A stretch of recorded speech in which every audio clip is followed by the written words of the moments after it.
All right, joining us for the session, Malignant Hyperthermia, What You Need to Know, Dr. Sheila Riazi is a leading expert in MH diagnostics and research and a member of the RYR-1 Foundation Scientific Advisory Board. Joining her in a little bit is it safe to have dental care in the office setting for RYR-1 and MH patients, is Dr. Andrew Herlick, a retired pediatric anesthesiologist with over 20 years consulting for the Malignant Hyperthermia Association of the United States. Dr. Herlick holds both medical and dental degrees and serves as a liaison between anesthesiology and dental professional organizations.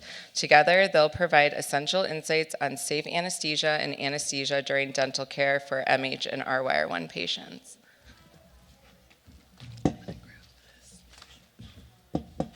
Thank you, Lindsay.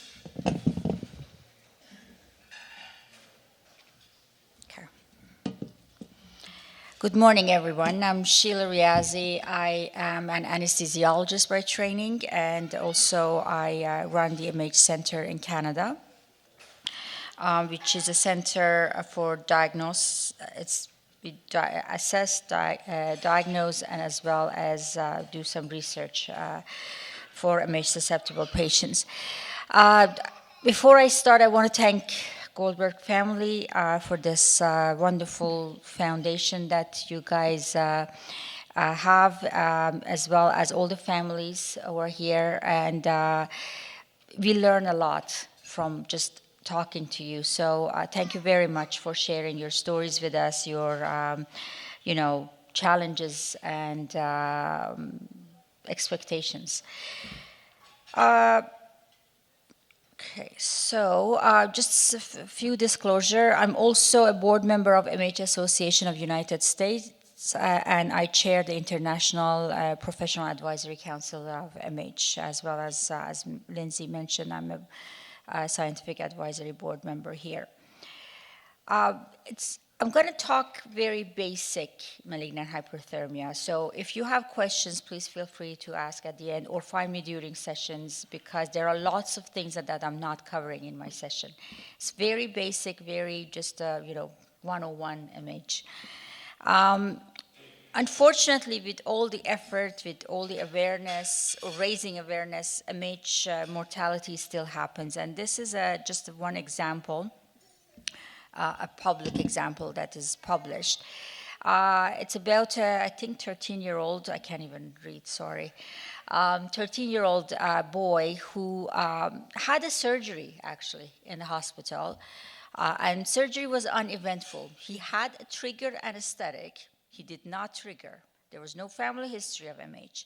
So on the day of his discharge, he was given a tray of a breakfast, which obviously contained something that caused allergic reaction in this boy. He had anaphylactic reaction to the point that he couldn't breathe. So they called Code Blue. They went to resuscitate him. They gave him succinylcholine, which is a muscle relaxant sometimes we use to intubate the patient. And guess what? He triggered, and he had MH reaction. And before they could give him enough, dantrolene to reverse, he died. Very unfortunate story, and I can tell you a lot of these stories that even sometimes with giving dantrolene, still the MH mortality happens. So raising awareness and prevention is the best thing. So what is MH? Classically, what we call as MH is the anesthetic-induced MH, and that is a pharmacogenetic disorder of skeletal muscle, meaning you have the genetic susceptibility, and then with certain pharmacological agents, which are all anesthetic drugs, it's the gas as well as succinylcholine, there is a hypermetabolic reaction. The clinical incidence that I believe in literature is probably 1 in 10,000 general anesthetic. The nice thing is not every anesthetic nowadays is given as a general. There are lots of local anesthetic, regional anesthetic, so we see the clinical incidence in the whole anesthetic much even less than 1 in 10,000. Having said that, a lot of population-based studies shown that the prevalence of the pathogenic mutation that can cause MH is much higher. The latest one is a paper from Geisinger, which was published in 2024, which they quote 1 in 600 individuals in their cohort. that had pathogenic mutation. So we should see it very often, or much more often than 1 in 10,000, but thankfully we don't see the reaction that often, and that is because of a variable penetrance, which is a known entity in many of the genetic disorders, meaning that you have the genotype, but you may not show the phenotype. And that is true also nowadays. You can attest to that for exertional heat illnesses. You may be fine with a lot of activities, but all of a sudden, once you have a bad rhabdo from 1 or 2 incidents, the same activities you cannot do anymore. So that is basically a variable penetrance. And now we have seen some factors that could increase the penetrance. If you go to the surgery with already a high temperature, that can actually prime your muscle and increase the risk of reaction. Or also if you have had a strenuous exercise, or if you have done a strenuous exercise within 48 to 72 hours prior to the surgery, again, that increases the penetrance. As I said, the morbidity and mortality unfortunately still exist. Mortality is quoted about 12 to 15%, and this is despite dantrolene. Without dantrolene, mortality is 80% from the anesthetic-induced MH reaction. So this picture is nothing like what Dr. Dirksen has. His is very nice and accurate and complex. This is a very simplistic picture of basically skeletal muscle. And if I can find I'm going to show it in this. Hopefully you guys see from the other side. So if we imagine this is the skeletal muscle, from the neuromuscular junction, which is basically the junction from the nerve to the muscle, the electrical current, they're sensed by the skeletal muscle with this, say, rectangular protein, which is called DHPR. You've heard it before, voltage-gated calcium channel.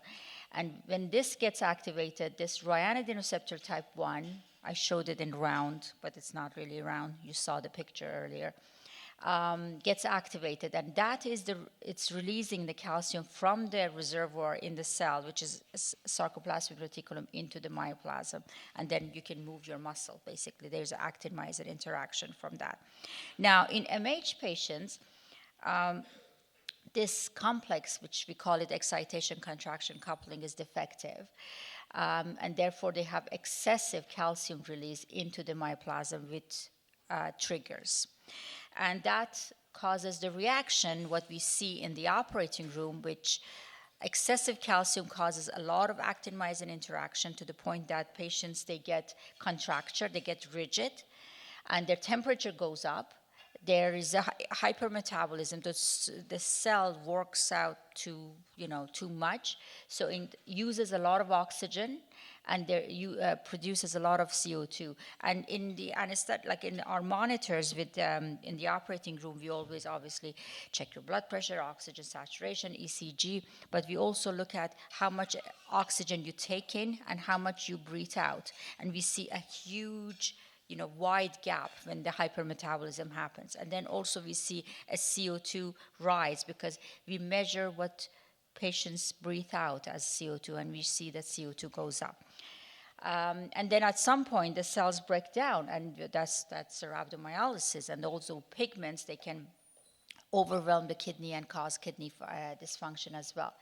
So the problem is, nowadays, we hardly see a full-blown reaction because our gas anesthetic are different. And thankfully, we don't see the full-blown reaction, but the problem is, because we see bits and pieces of these reactions happening now, like in our cohort, hyperthermia happened in only 2/3 of the cases, or high CO2 happened in only half of our cases.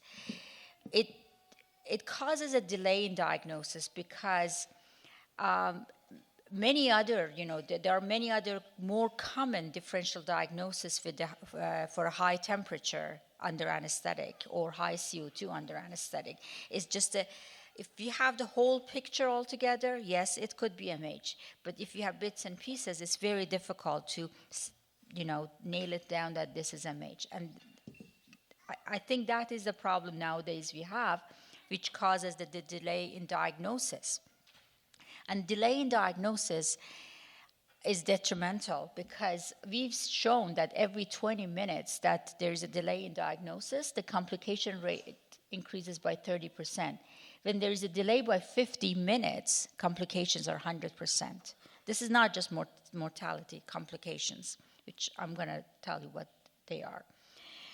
But what do we do during the crisis in the operating room? We basically, if the temperature is high, we have to cool the patient down. So we put ice packs we basically cover the patient with ice packs. And then we have to give dantrolene, and that is whole, another issue.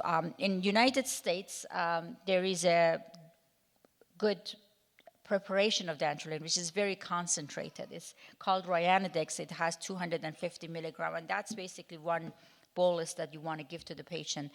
In Canada, we don't have RYR-1, so equivalent of this one vial is 12 vials.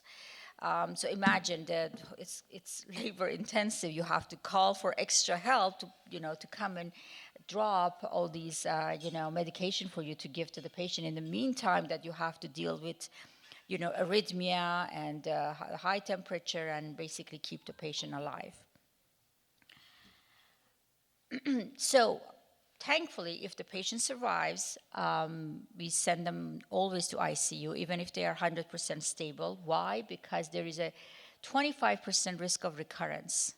And for that reason, we still keep the patient on dantrolene for a day or two in the ICU before we say they are out of the woods. Complications that I mentioned, renal dysfunction is the highest. And these are, again, our numbers, our Canadian numbers. Cardiac dysfunction is another one, mainly because of acidosis, because when the cells, they break down, they basically push a lot of acid as well as potassium into the blood, which can cause arrhythmia and cause also cardiac dysfunction. DIC is disseminated intravascular coagulation. Is basically when the temperature is high, the coagulation factors, they denature. So they get basically, they become useless. So the whole structure changes. And that is causing disseminated intravascular coagulation. If the patient doesn't die on the operating room table, if they have that later on in ICU, it's mainly because of DIC. So what should we do if we have, say, in my list, on Monday I go to the operating room and I see a patient that has a family history or self-history of MH susceptibility? It's easy. We don't give the trigger, and that's basically the essence of the what we do is we clean our machine in terms of cleaning from gas. Machines are always clean and sanitized, but this is cleaning machine means we get rid of gas. We have our protocols, different anesthetic machines, we have different protocols. And then we give trigger-free anesthetic, which is anesthetic that does not contain gas and does not contain succinylcholine. So we call it TIVA, or total intravenous anesthetic. And then we don't need to give dantrolene as a pretreatment. If there's no reaction, we don't need to give dantrolene. And these cases, like cases for MH susceptible patients that are given with the trigger-free anesthetic, they can be done anywhere, as an outpatient in an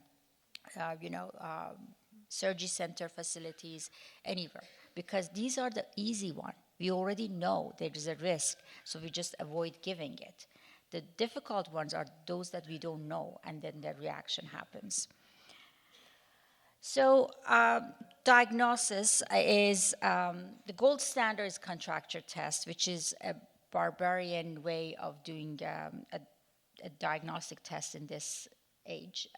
It's a surgical muscle biopsy. So many of you have gone through maybe a punch biopsy, and that is mainly for microscopic examination of the muscle.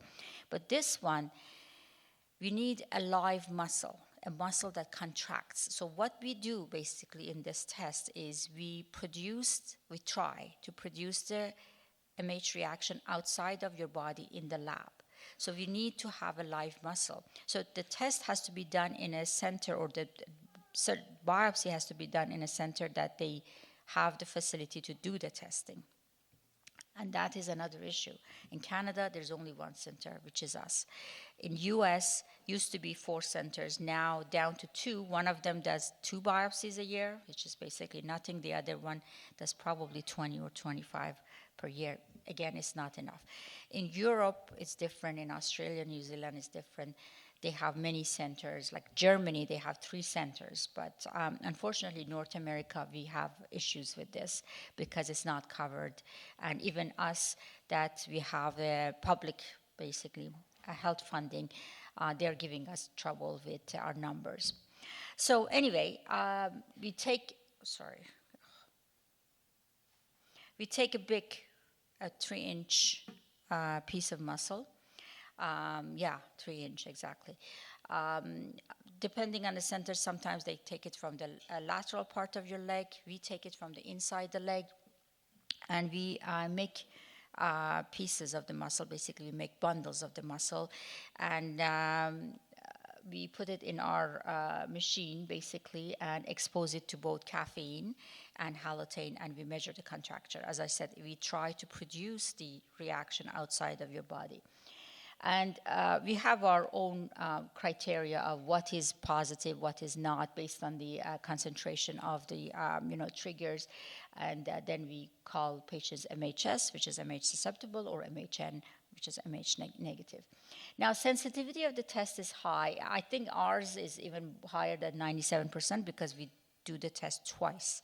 We don't average out. Even if one bundle out of our 12 bundle is positive, we call the patient positive. But that comes with a bit of a lower specificity, or basically false positive cases. So we also send sample for histopathological examination to rule out other structural muscle disease, because we believe that other structural muscle disease, they can actually cause false positivity in this test. Now, genetics. So the gene was identified first in pigs because they have a similar reaction when they get stressed out. They go into hypermetabolism. It's called porcine stress syndrome. And the gene was identified by a Torontonian scientist, actually. And then the human equivalent is the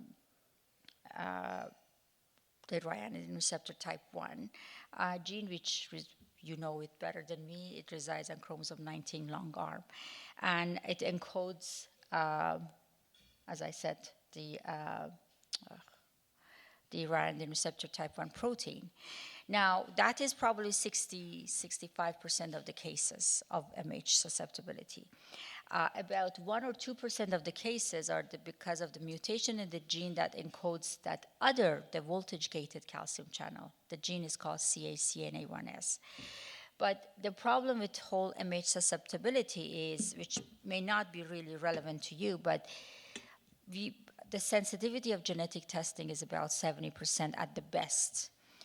So we have had patients with the MH reaction that when we tested them genetically with the whole, testing for both genes, and the third one, which is STAC3, we haven't found any mutation in any of those. And there has to be some other genetic factors involved which we have not identified yet. And that is why, still to rule out the disease, we may have to go to a contracture testing and not just genetic. So I just don't have a lot of time, but I just want to touch on briefly on other phenotypes. I kept talking about the anesthetic induced. Now, in the past, we thought, MH is just an anesthetic. If you anesthetic-induced disease, if you prevent the reaction or if you treat the reaction, that's it. These patients, they live a happy life, no issues, nothing. And unfortunately, it has proved us wrong that the patients with MH susceptibility, they have a lot of symptoms even at rest. At rest, I mean outside and in absence of anesthetic. And that's a lot of musculoskeletal symptoms. And that is very variable. We have patients with no symptoms at all. We have patients who have, mild cramps and that. We have patients who have a lot of muscle pain. We have patients who have fatigue. We have patients who are heat sensitive. And so exertional heat illness is now known as another phenotype or another presentation of this disease. We also have some patients that the other side, like they have actually the muscle weakness and myopathy.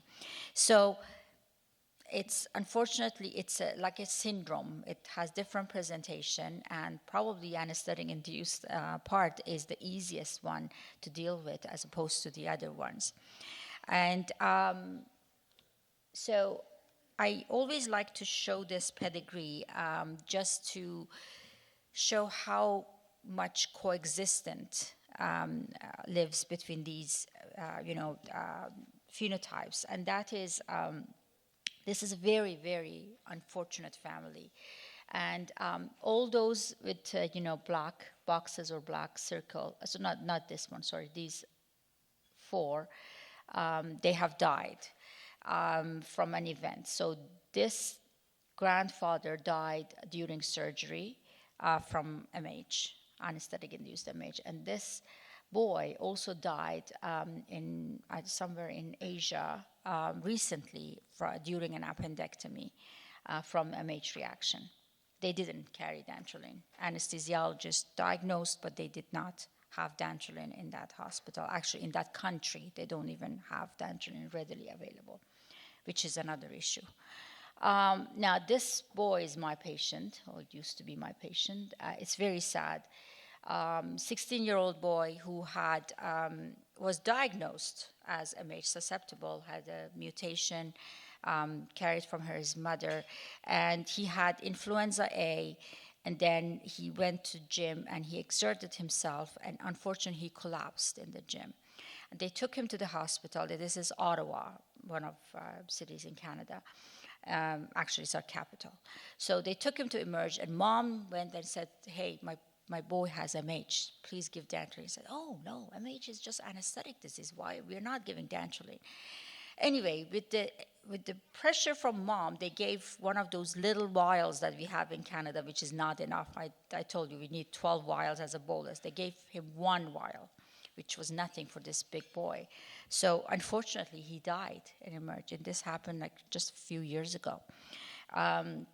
And this boy is from Robin Gillis from Australia, that he went to a club and he danced, and it was a very, I guess, warm summer in Melbourne. And he came out and he collapsed. They took him to Emerge, and they thought, oh, he's intoxicated. So they did the full tox screen and everything. No, the boy was clean. But by the time they realized what they need to do, it was too late. He died as well. So it just shows in one family, three generations, you see 2 anesthetic deaths. And maybe this one is from 1980s, but these are all in 21st century now. And 2 from exertional heat, unfortunately. And many of you may have met Cody. He was my patient. He's still my patient. And he's our ambassador to raise awareness about this, to show that MH is more than an anesthetic disease. His father had MH, and they knew to take precaution for anesthetic. But little we knew, or they knew, that there is more than that. And he had a nice career in NHL, but he had to basically end it because of multiple rhabdomyolysis that he couldn't basically play much because of that. So MH still exists, unfortunately. Many people, unfortunately, my own colleague, anesthesiologist, if you talk to them and say, I never seen an MH. I don't think, it's fictional. It's a disease in the past. Unfortunately not. I review a lot of cases, unfortunately, the cases that gone wrong, and I can tell you it still exists and it still kills. As I've shown you, the prevalence contradicts actually the rare disease category, but thankfully there's a variable penetrance, so we don't see the incidence that often. We see what we call, as I said earlier, more aborted presentation of MH. And morbidity and mortality of MH unfortunately has gone up in the past decade. Maybe it's because of our, lack of paying attention, but this decade compared to the decade before, it has gone up. And what anesthesiologists, we try to train them and to inform them, educate them that if patients, they come to you and they say, oh, I'm very susceptible to exertional rhabdo, or I've had not one or two, but if I get a lot of, I'm very heat sensitive, I'm very prone to exertional rhabdo, we should take precaution as opposed to take the chance. We don't like to gamble. We need to be safe, and we should take precaution. And thank you very much. And I guess we take the questions at, maybe now. I have 5 minutes until, please.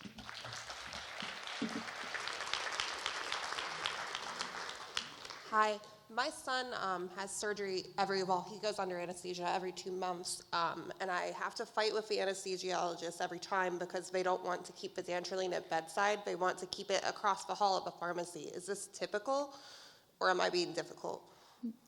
They know about his susceptibility, and as I mentioned, if they know, they clean up the machine and they don't give gas. Mm-hmm. So there has not been any incident, even one case report of having an MH reaction with a trigger-free anesthetic. So you don't need to have dantrolene right by the bedside. Okay. Actually, you don't even need dantrolene at all. Okay. And they take precautions, so it should be okay. Thank you. No worries. Hi, myself and 3 of my 4 children have the malignant hypothermia susceptibility, but only one of our kids has the RYR-1 myopathy as well. And I realize that it's mostly triggered from the anesthetics, but there is that very small chance of having it triggered through exertion. And I'm just wondering, for my son, who has to put in extra energy and just exudes extra effort to do things because of his myopathy, is it more likely for him to have an episode because he's just, I don't know, exuding more energy to do normal things? You raise a very good question, to be honest. Actually, we were talking about that earlier, that if the myopathic patient also are at risk of the whole MH, reaction, and should we take precaution for that?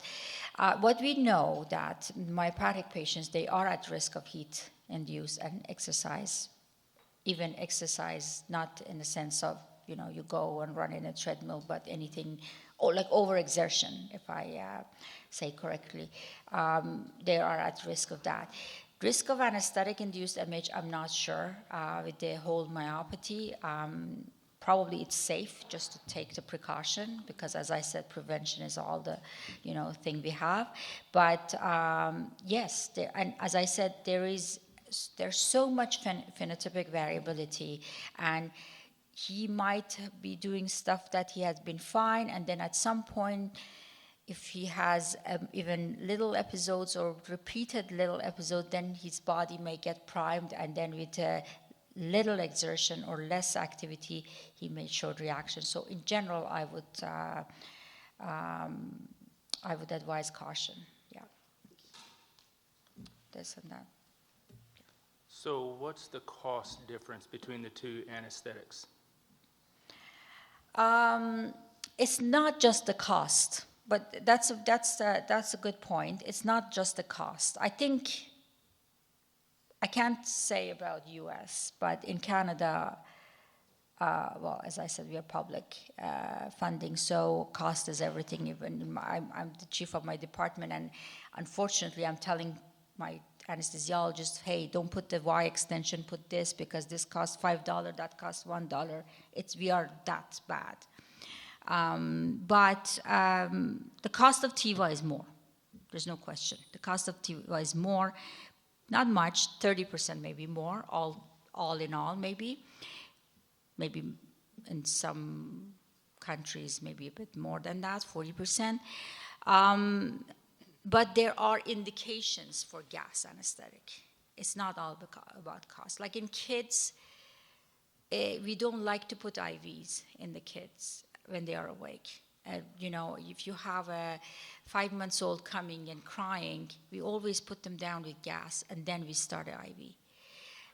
Gas induction is an easier way for the patient, for pediatrics. So it has a lot of popularity among pediatric anesthesiologists, who's going to tell you, although I'm not pediatric anesthesiologist.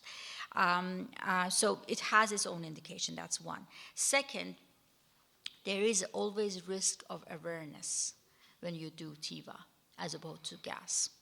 So we have now, thankfully, EEG or electroencephalogram monitoring, and throughout the case, I can see where the depth of anesthetic is with the patient. Are they, you know, light? Are they too deep? I should, especially elderly, I don't want to keep them too deep. But with and so we have that extra monitor, but there are so many other things in that extra monitoring that can be, like there are many confounding factors. If they are working on the brain, that monitoring might be, some drugs may interfere with that. So that monitoring, what I'm trying to say, is not foolproof. So risk of awareness with TIVA is much higher. You wake up nicer with TIVA though. You have less disinhibition. You wake up as if, oh, I had a nice sleep and woke up. But that, you want to run. Why are you asking, sir? Well, I'm listening to the conversation, and I'm wondering if we would have fewer incidents if we just switched over to the other anesthetic. That's why I asked the question. They're not, I think Sheila's point, they're not a one-for-one exchange in so many ways, because everything that Sheila talked about, I've actually had 4 MH episodes as an anesthesiologist, which puts me in you're walking in Central Park with a bunch of pigeons who dive bombing on your head, because there are more incidents of MH in this room than maybe 50,000 anesthesiologists in North America have seen, because the average anesthesiologist will never see it. And there's a give and a take. It's just not an easy answer. 'Cause I was hoping you were a hospital administrator. Because these issues are coming up. In the United States, we're basically stopped using one of the inhalational anesthetics because of cost. Desflurane. Is Desflurane being banned in Canada? Yes, for Desflurane, which was the last environmental reasons. it's gone away because of cost and its impact on the environment. Oh, thank you. Yeah, it's the impact on the environment, it's going away. So our choices are getting smaller and smaller. And you can't give propofol for many, many hours without it having metabolic consequences of its own. And it's a fatty acid metabolism issue. It's more common in kids, but it's now being seen in post-cardiac surgical patients where propofol has been used as its base.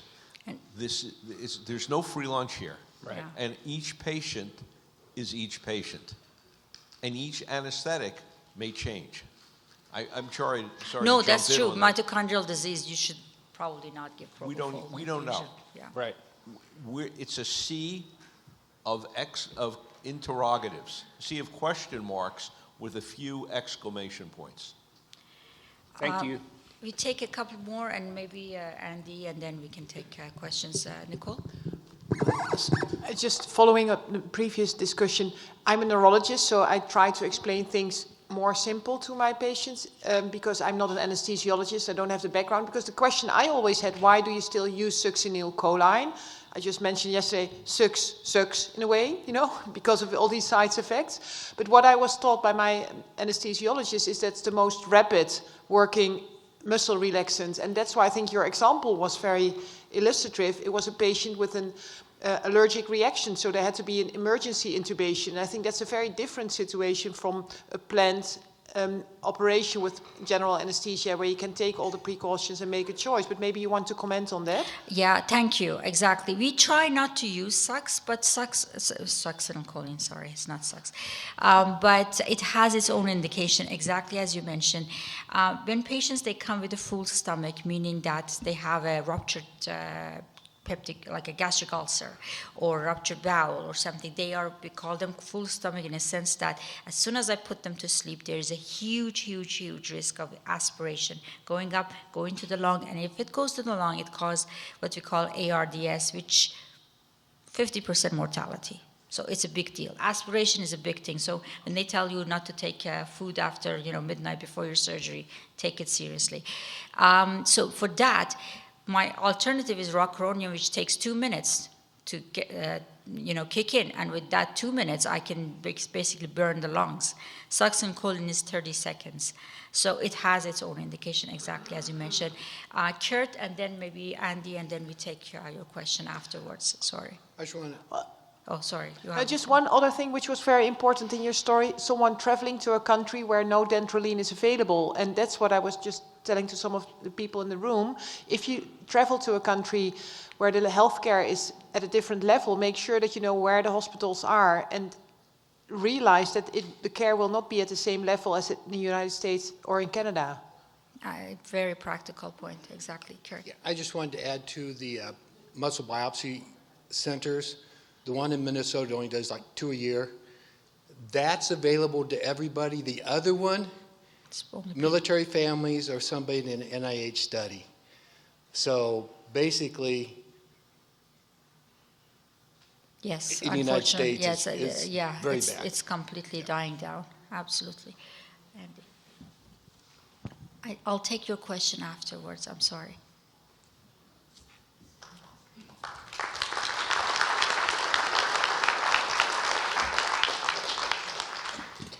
Good morning and thank you. I'd like to thank those who are sitting in the back who are making the IT world just a little easier for us. We ought to give them a round of applause, as well as those who have registered, were the registrars. And from my perspective, Lena Leghart has done incredible amounts of things to make this look so smooth. And of course, thanks to the Goldberg family, Mike and Lindsay, and then Mike's parents, who've really made this a wonderful meeting. I have no financial disclosures other than the fact that I'm on Social Security, so I guess that may be a financial disclosure, and I'm not sure how much longer that's going to last. Why am I here today? Well, when I used to do stand-up comedy, I'm here because I'm not all there, but that's a different issue. I'm both a dentist, I haven't practiced in 50 years, and a physician, and recently retired for the second time after 45 years, but I am also an M-House consultant. I'm still active. I am a liaison for the American Society of Anesthesiologists, the American Dental Association, and that's how I got involved in the issue of safety, sedation safety in the dental office, and with my work with M-House and interest in neuromuscular diseases, that's why I kind of decided this would be a good thing. So here we are, we have a panicked child or a panicked parent or patient who may need to be sedated. The question is, I answer this based upon what are the factors here. Now this sounds like the 4 Ps, sounds like that Colonial Life Insurance commercial, price, price, price. Well, this is a little different. They're patient factors, they're parent factors, they're practitioner factors, and then there's pharmacology or drug issues. Let's start with the patient factor. Well, here you have a calm child who can be easily managed with what I call vocal anesthesia. Speak with the patient. Spend an extra, God forbid, minute and a half talking to the patient. Most kids are fine if you spend a little time. Most patients are relatively calm. So you have a general demeanor issue. Do you have any adverse previous experience issues?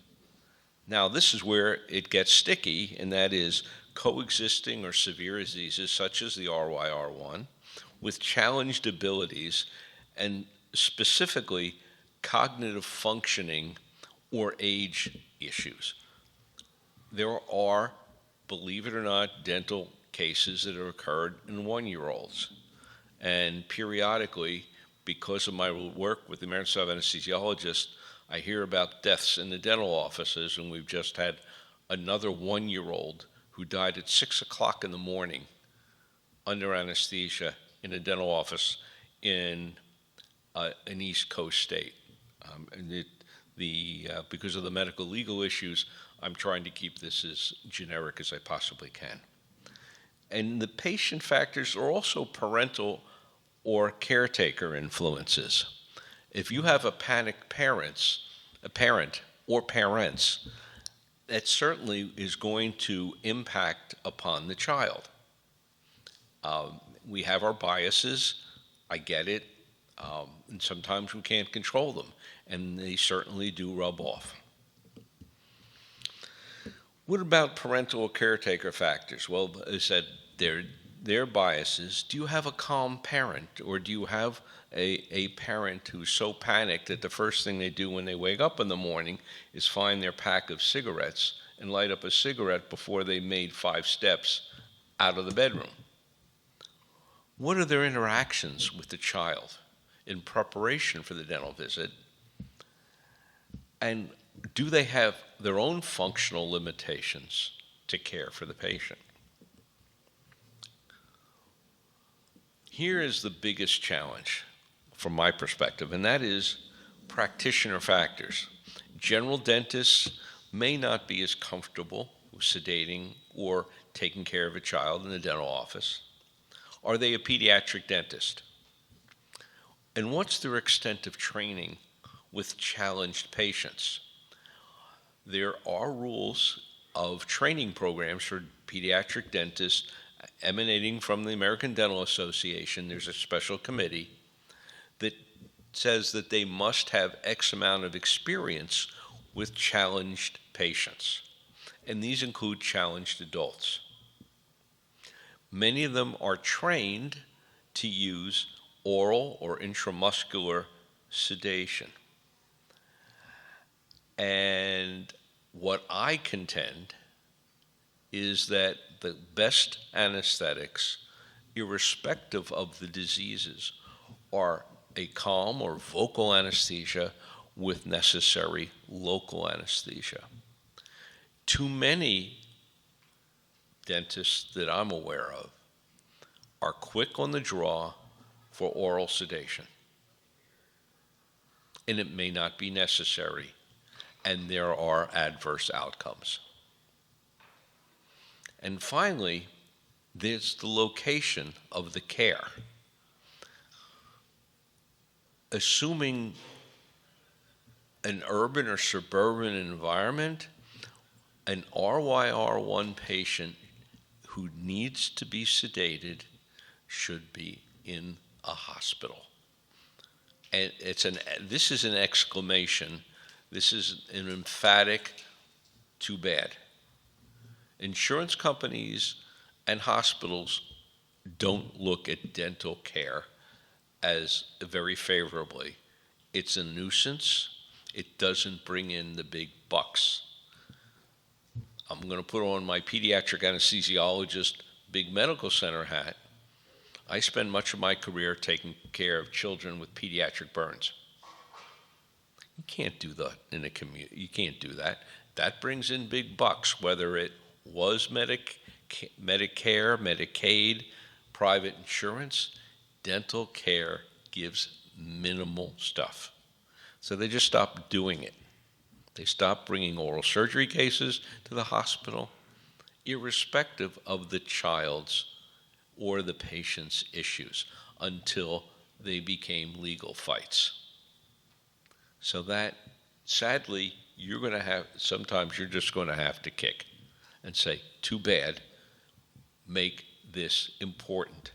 Your child or yourself, you have the right to be the patient treated the way they would want to be treated.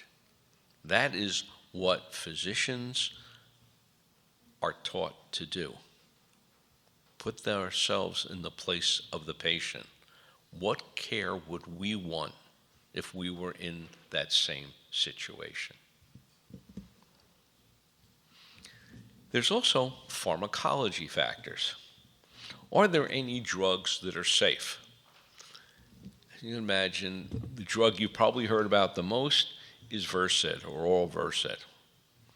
The problem with Versed or midazolam, it's a Valium-like product. It doesn't just relax up here. It relaxes all muscles, and the muscles that are most sensitive are the muscles in the breathing passages. And if a child loses that natural state of awake, what happens is the tongue relaxes, the vocal cords relax, and they create a storm of obstruction. So any benzodiazepines are really bad choices. Now there you go back to the old stuff, which was Demerol and Phenergan. If the pediatric dentist takes a nice look at their pharmacology list, they're black box drugs. Means they haven't been withdrawn by the FDA, but the FDA says you should not be using these drugs unless there is absolutely a life issue.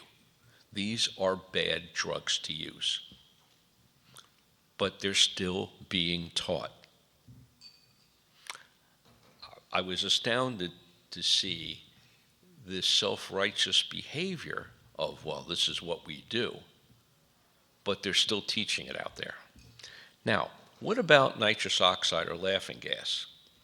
It may be okay, but if it does create any relaxation, remember, relaxation is all muscles, not just up top. The other problem is if the child or the patient has advanced disease, they maybe have tracheotomy, nitrous oxide dilutes the oxygen concentrations, even though you're adding oxygen to it, through some complicated chemistry, it's not a good choice. The other thing is, all you have to say to most people is, oh, nitrous oxide has doubled in cost in the last 3 years. It is. I was astounded when I was the chair of the department and said, gee, they just doubled the price. I said, that must be a joke.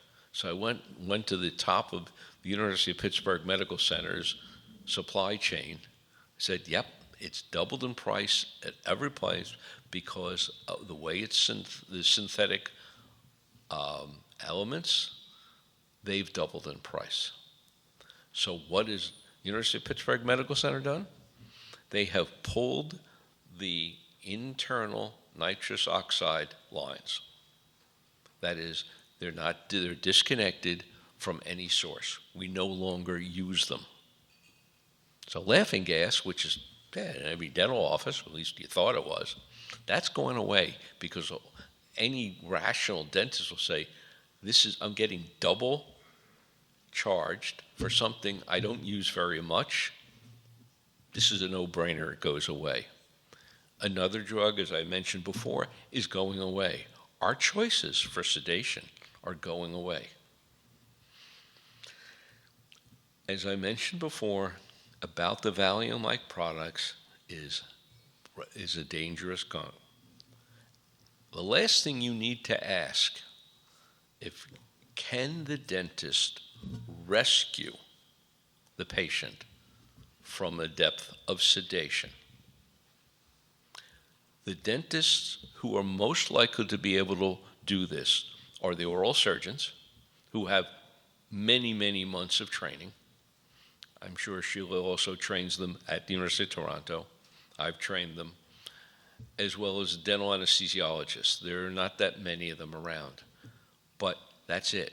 The pediatric dentists, when they're on their rotation learning how to do sedation, it is a grand total. Their mandate is a whole 28 days out of 2 to 3 years of training.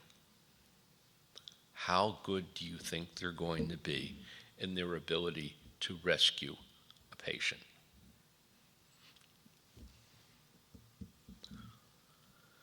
So here are the additional problems. Can the pediatric dentist get hospital privileges? Can they get OR time? Remember, big bucks, no money, no mission, no mission, no money. And even if they went to a hospital, how many of you are obliged to go to remote community hospitals that are not necessarily comfortable with anesthesia? Even pediatric anesthesiologists may not be comfortable with myopathic patients. There's a strong subset. There are pediatric anesthesiologists that are whiz-bangs at doing complex cardiac or liver transplants, neurosurgery, spine surgery, orthopedics, but they may not be as comfortable doing this particular group. We can do everything, but we may not be at our top game. What kind of insurance coverage do you have? And I apologize for this political remark, but with the current hell that is going on in Washington, and many of you are covered under Medicaid, what is going to happen? Shame on these individuals. Absolutely a shame. And how much out-of-pocket expense are you going to have to pay for this care if you can actually get it done?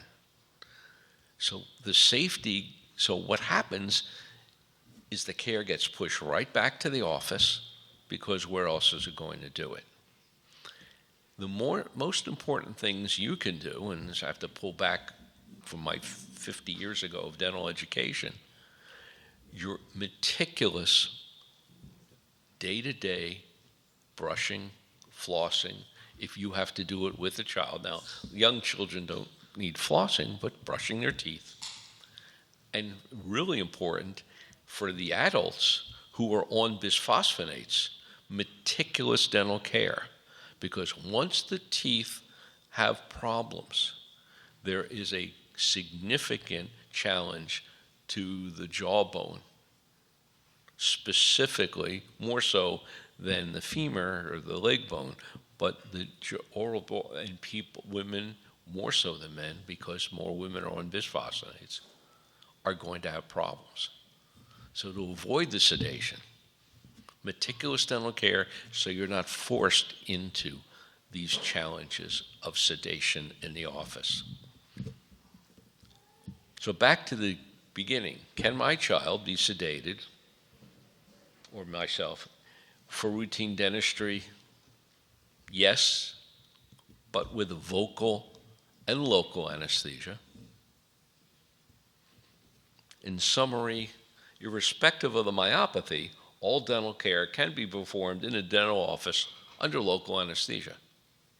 If sedation is required, each patient's anesthetic care must be individualized up front, and a big long discussion about the safety.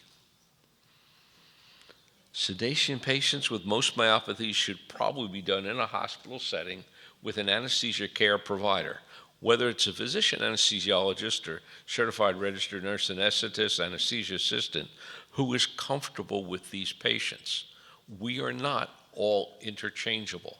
We have certain skill sets that are, but over time, we tend to walk away from being the true generalist who can do anything and everything. And there's a lot of people that get scared when they hear a patient who is myopathic showing up. Thank you for this opportunity.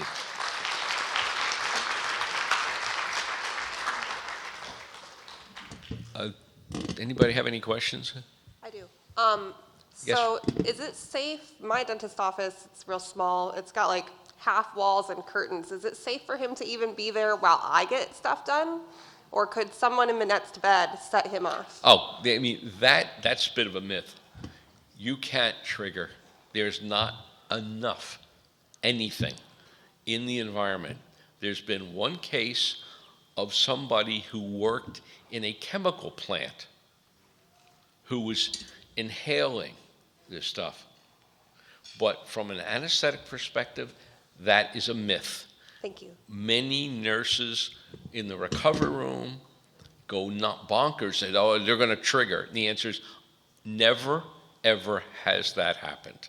It's just, you can't get enough in just being next door. Go ahead, yes. Oh, thank you.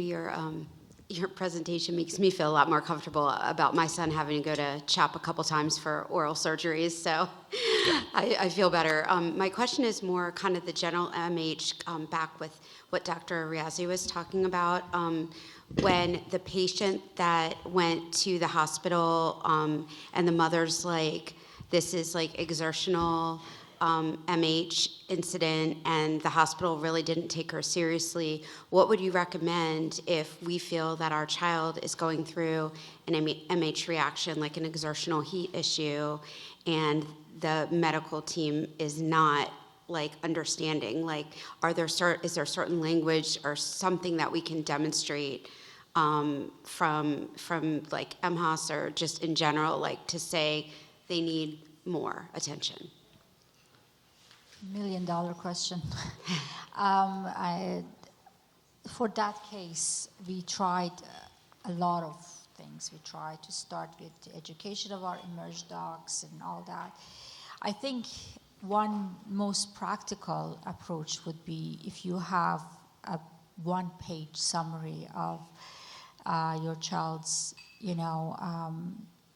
medical history and the precautions, signed by a neurologist or whoever is the practicing, physician, so that you show them. Sometimes, and I reach out to Nicole to see if she has better ideas, but unfortunately, gotta say, physicians are very stubborn, and we don't like to hear. This is not the right practice, though. We don't like to hear from our patients, and we don't like to be educated from our patients. That's very wrong, attitude. But if you show me another physician who's, treating your child and with all that, it might be more helpful. Is it something, let's say my son's pediatric neuromuscular doctor can get kind of the proper language from the pediatric anesthesiology team in terms of what to show? Yeah, okay. maybe even that, Okay. But even, simple, caution, would be, or the triggers and all that would be very helpful. Thank you. One of the things I might add, or for those of you who are in the room who are susceptible, how many of you are wearing a medical alert bracelet? How many should be? Until we know for sure that you can never be separated from your medical history and medical devices. Think about it, automobile accident, your wallet's somewhere else, your caregiver, your family, somewhere else. Every one of you who has part of the genetics should be wearing a medical alert bracelet. It will save a life somewhere. It's rare, but it will save a life. And if it saves one life, it saves the world. Yes, ma'am. You mentioned the dangers of benzodiazepines, and I'm curious, I have MHS, and my doctors have prescribed me Valium, and as well as Flexeril and Baclofen for just muscle relaxing purposes. Is it safe to take benzodiazepines as like a prescription or other types of muscle relaxers? It depends upon how sedate you get with them in terms of airway obstruction. You're less likely because you're walking, you have less of an effect. There are other drugs that can actually do the same job. There's a drug called tizanidine, which is a whole different class of drug, where it has the least effect on skeletal muscle, but it has an effect on the pain. It has more of a pain response issue. It's not a opioid. It can do the same thing. It's safe as long as you're awake. But if you fall asleep like a drop of a bucket, your airway is the first one that gets affected. And so it's not that it's unsafe. Everything must be done with caution and thought. It's just, it can't be done willy-nilly. It has to be done, we're doing this for this reason and this reason only. We're not extending it to, well, maybe you could use it for this, maybe you could use it for that. We have to have narrow focus for safety. Yes, sir. So our son has RYR-1, central cord disease. Mm-hmm. So we take the precautions for malignant hyperthermia. But is there any way to know for sure? Is it genetic testing to find out if he does in fact have malignant hypothermia? I think, aside from a muscle biopsy test, the genetics are at best 70% sensitivity, and with access to the biopsy, and this is almost going away. When I started as an M-House consultant, there were 30 centers open. 30. But now, because there's so few events and so few patients, it's gone away. It's the hospital administrator saying, "Oh, you're not producing enough of this stuff. Too bad, we're closing it." It's the no money, no mission unless there's a foundation. I mean, fortunately, Sheila's the only game in town in the 51st state. Don't even say that. I would rather say we're the ninth territory.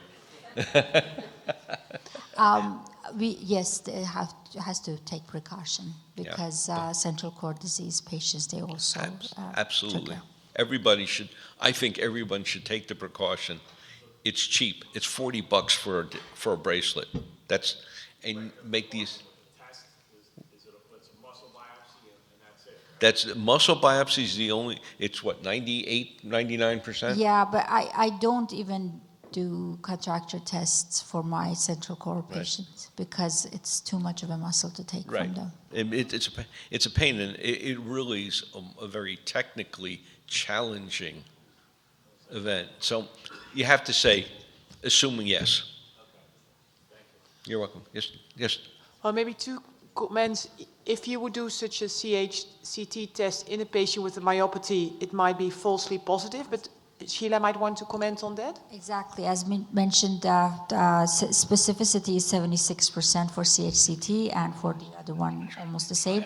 So, a lot of structural muscle diseases, they could be actually come back positive with the contracture test without even a genuine image susceptibility. So it's very, it's a false positive. So.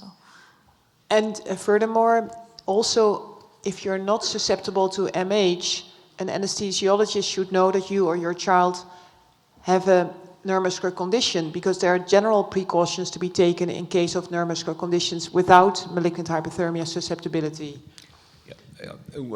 I think the prudent anesthesiologist hears neuromuscular disease, succinylcholine goes far away.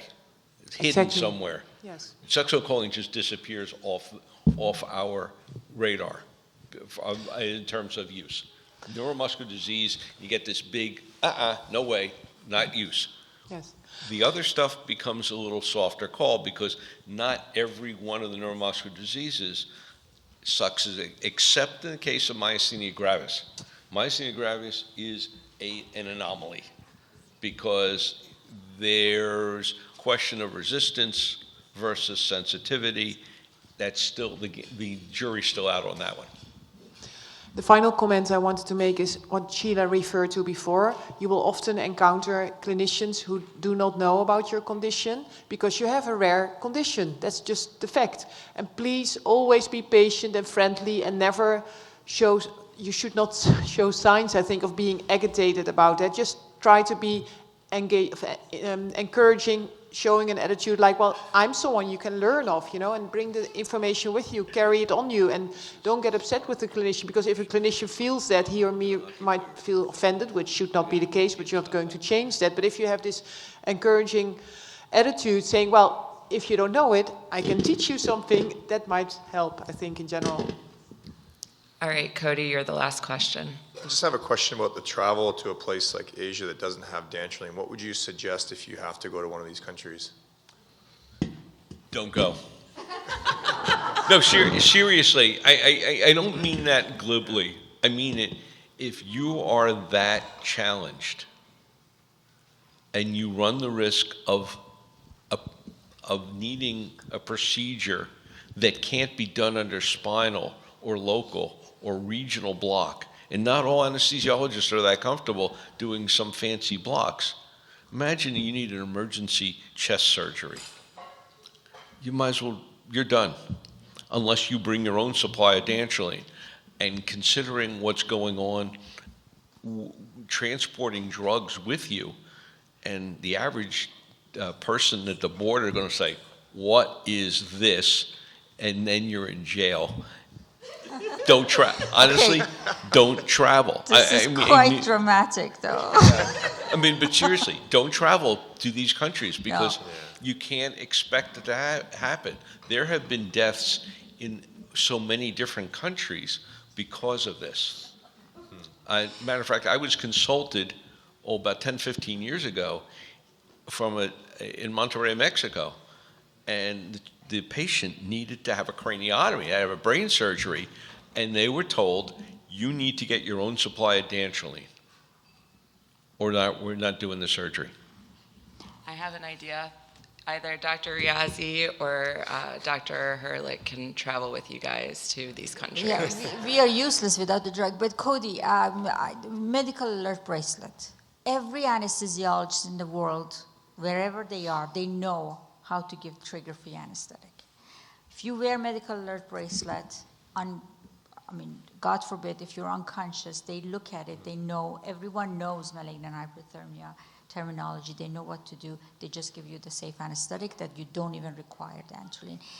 As I mentioned, your cases are easier to manage as opposed to those unknown cases that they have the reaction. I was just thinking in terms of the guy that collapsed in a foreign country, like he needed the vials of the dantrolene. Is it feasible to travel with 12 vials if you are of that dantrolene? sensitive, which the other sibling actually is, then you have to probably take Andy's advice and be very careful in which area of the world you're traveling. Having said that, Eagle is making IM format of dantrolene, so that's exciting. Maybe you just take that.